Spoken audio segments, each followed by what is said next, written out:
Hey, I had a great discussion with my colleague Craig at Barth Calderon about what exactly an estate plan is and what happens when you go through the process of actually putting the estate plan into work. So let's go check it out, and I hope you enjoy the conversation.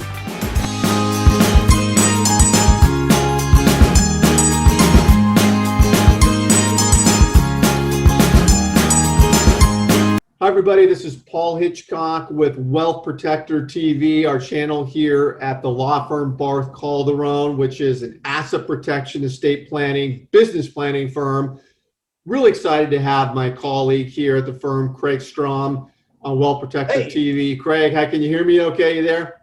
I gotcha. It's good to be with you again. Yeah, thank you. And so what we're doing today is really getting down to brass tacks on the process behind estate planning, because you hear this title all the time, Craig, estate planning, estate planning. It sounds like it's for Warren Buffett, Bill Gates, but I just want to break down, okay, what's in an estate plan briefly, what are the main components, and then what actually happens behind the scenes to set it up.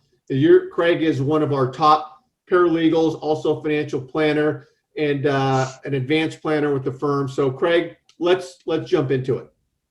Well, good. You mentioned actually the first place to start. I mean, what is an estate plan? What's involved? What's included? And when you look at it, an estate is really just everything that you own, all of the various connected pieces, whether it's your primary home, whether it's the car in the garage, your vacation home, your mini bike, whatever it is, all of those things fall under your estate. So you don't have to be a multi-millionaire, billionaire to have an estate. No, generally the one key piece that really goes to, you might want to have an estate plan, involves real estate. If you own any kind of real property on a fixed foundation, and depending on where you live, sometimes even a home like a manufactured home that might not be on a fixed foundation but has a significant value, now you're talking about maybe wanting to have an estate plan in place so that those assets transfer without any government interference to the people and the causes that you choose. Okay, so what are the components of a estate plan? Before we get into actually what happens to set it up, what are the basic components of an estate plan? Now it's a great question. It's one that comes up all the time. The first one that people hear most often is, all you need to have is a will. All you need is a will. And a full estate plan does include a will, but then there's also the addition of a living trust. Now, there's a few other documents that'll come with it, but let me just stop on this idea of, if I have a will, why do I need a living trust? That's a big one, that it's important to understand that the will is really old law that came from our British overlords many, many years ago. And it's this idea of a document that you would go into the powers that be to prove that you had title to the assets of somebody who passed away. Okay. So a will is really just simply proof or a description of what to do with the assets of someone who died. Excuse me, right. Now, a living trust, on the other hand, is a bit different. A living trust is an entity. It's almost like its own little business structure that you can put around your assets. And because living trusts can own assets and living trusts don't die, they continue on, we don't then have assets to go to the probate court, for example. So if you have a home that is owned just by mom and dad pass away, well, that home gets to go through the probate process to determine who gets to have the house. Got it. If that home is owned by your living trust does not die, and therefore there is no asset to go to probate. And the living trust just passes the asset to the people and the causes that you choose. So that's how a will and a living trust work together. Okay, so you got the will, you got the living trust. What are the other components that make it up and of the estate plan? Perfect. So the The really important ones, I guess, is to separate them, that we have the documents that are for the survivors, those who are left behind. The will and the trust is truly for the people that we love and those who we might leave behind. The important documents for you and I while we're still here are the powers of attorney. The powers of attorney are the documents that make sure that if we were unconscious in a hospital somewhere, and sadly, I've had this happen 3 times in the last month, phone calls from people saying, my mom is unconscious in the hospital with COVID. She has no power of attorney and we need money. Unfortunately, they can't do anything with her finances because they have no power of attorney for financial matters. So a comprehensive estate plan will include powers of attorney for financial matters and powers of attorney for healthcare matters, to make sure that while you're alive, your representative can say, go to the bank, write some checks, pay the bills, take care of the dog at the vet's office, whatever it might be. Seems simple, but without that power of attorney for financial matters, they can't operate your daily routine. Got it. Healthcare is the other big one, Paul. Healthcare. So will, living trust, financial directives, healthcare directives. Then I've heard you talk beneficiary designations, making those correct. You know, that right there, this just happened this week. Okay. I think it's so important to highlight this because the beneficiary designations is an area that it's often gets missed in the conversation, where people think it's just simple. We'll just make sure it goes to my son or daughter, cousin, niece, nephew, whatever it might be.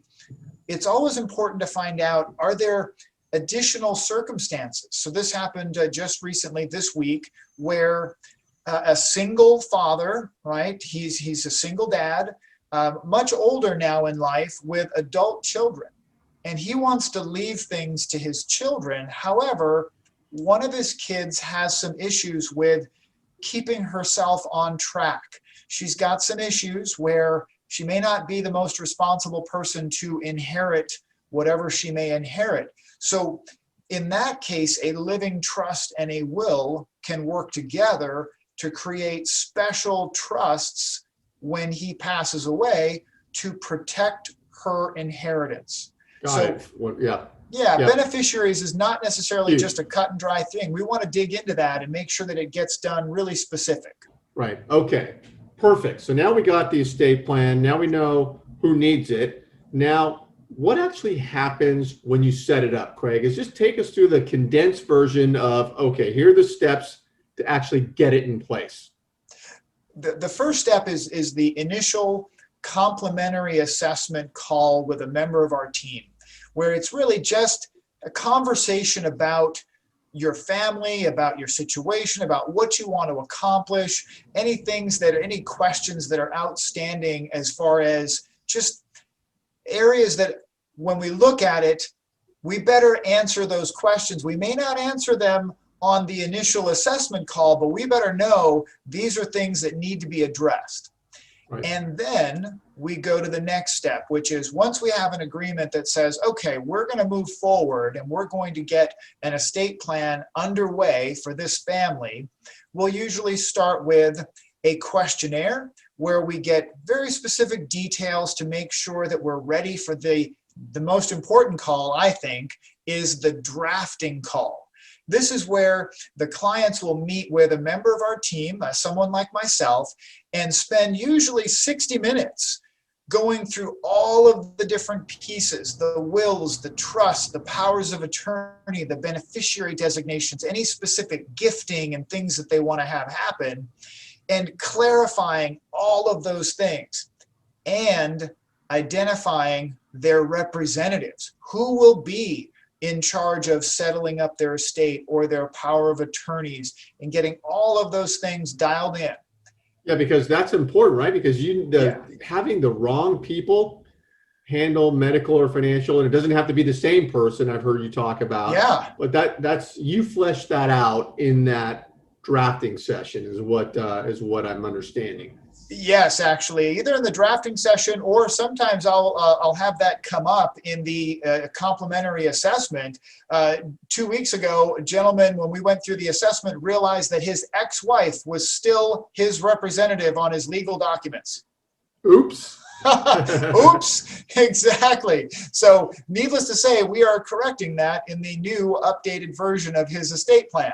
So once we get that drafting call underway, we'll take care of all those various pieces. Sometimes there will be homework where folks will have to decide who they want to be the guardians of their children. They might want to talk about it a little bit, but they'll get that homework back to us to make sure that we get it all correct in their estate plan draft. So then we create an estate plan draft. It's the entire estate plan, top to bottom, and the clients will receive that draft for Digital review. copy. Digital copy, exactly.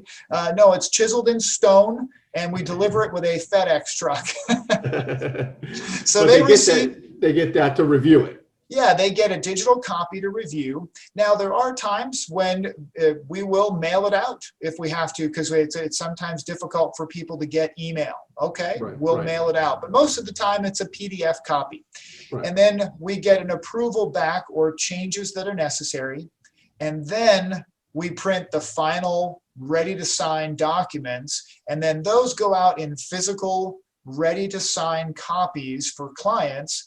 Now, sometimes in the past, certain situations now, we would sign in the office, or we'll have a notary that we have a service that will go out and notarize there at the kitchen table.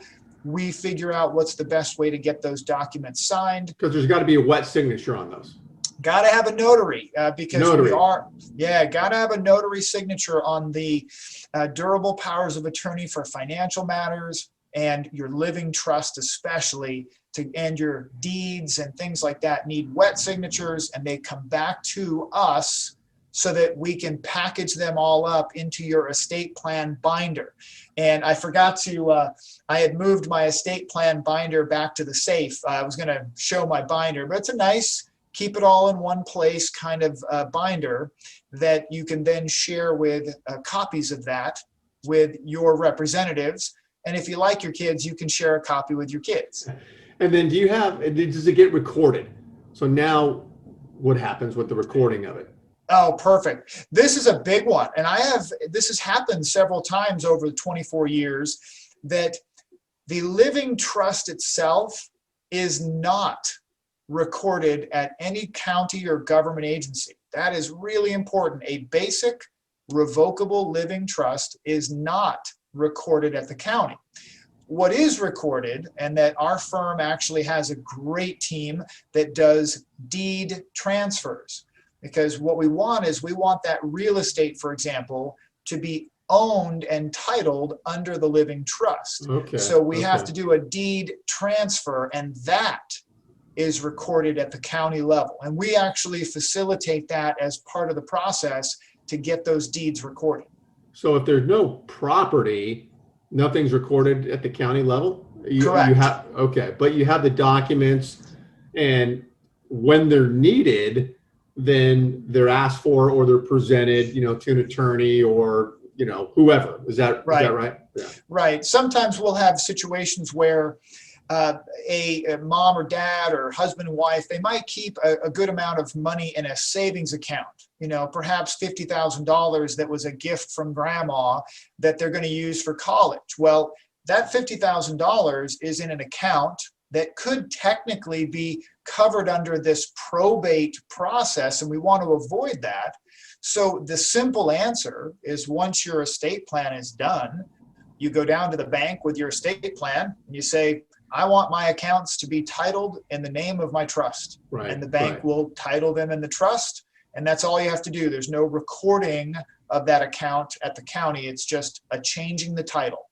Yeah, and if you'll get a checkbook with the name of the trust on it, a debit card, the name of the trust. I mean, it's an account name change.